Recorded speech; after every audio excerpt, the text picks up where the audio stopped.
everything's all set up, I'm going to read the joke for you. It says, pleasant folk, though statistician. Yes, even the mean statistician is quite nice.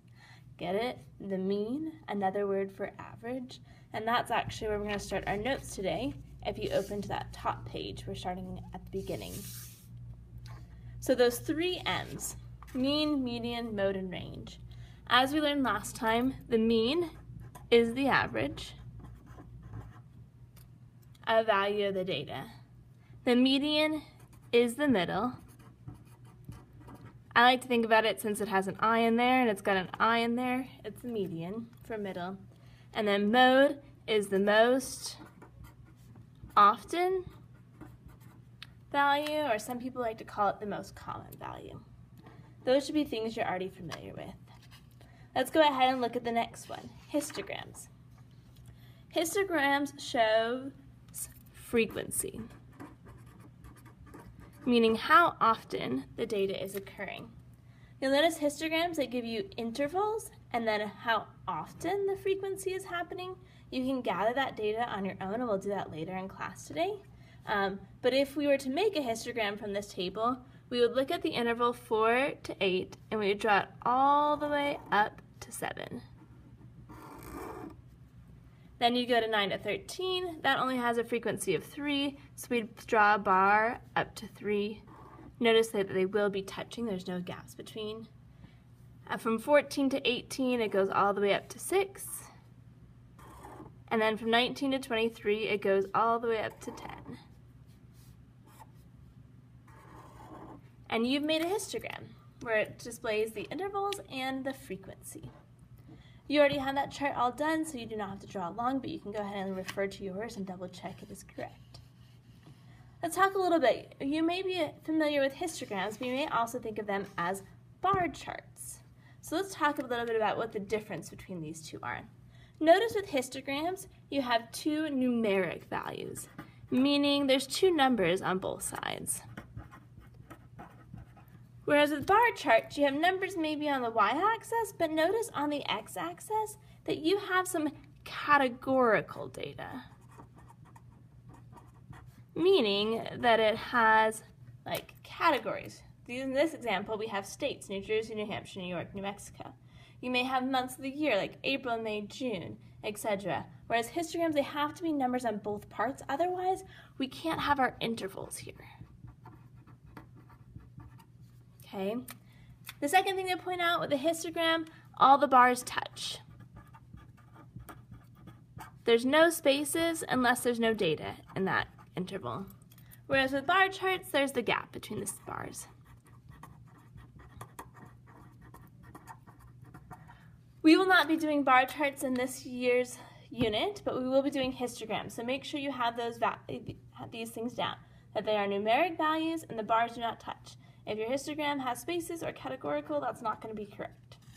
Okay, so the next thing as you move on to the next page of your notes is it looks at dot plots and histograms. And these both show frequency. You'll notice it has an easy way to see repeated data and spread. Spread means kind of how wide it is. So let's go ahead and let's look at how to create a dot plot. So I got one thing out of order here. So on yours, you have the height of 20 basketball players and inches are given below. You'll notice this is the data from your booklet. And in order to create a dot plot, all you do is take each data point and you put a dot above that number. So for example, at 68, you put a dot. I like to cross it off so I remember I did it. At 70, we put a dot. Any guesses about what you would do with the second number of 70? You've got it. We're going to put it right on top. Goes right above it. We're moving on to 71, 75, 80. Why don't you continue your dot plot on your own paper as I continue on mine?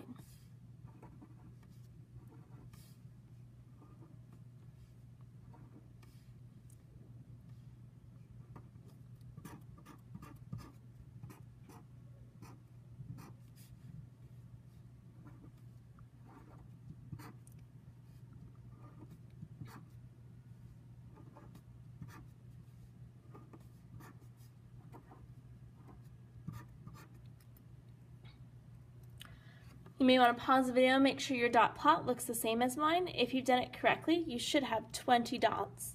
The highest one should be at 75. So the follow-up question is, what is the spread or range of the data? Well, we know range is simply our high minus our low. You could have used your original data, but looking at the dot plot, it's real easy to see. Okay, 84 is my high point, 68 is my low point, so what is 84 minus 68?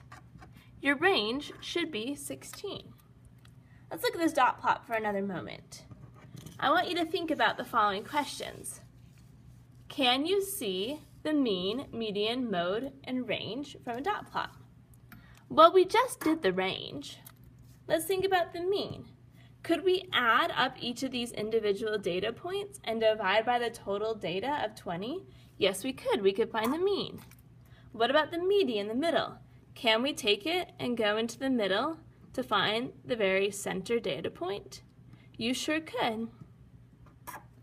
And the mode's nice and easy to see. The mode, you're simply looking for the tallest column. Well, here, our tallest column's at 75. Our 75 is the mode. And finally, does frequency work? Yes. So with dot plots, you can actually use all those things we have already found. Whereas histograms, let's think about those for a moment.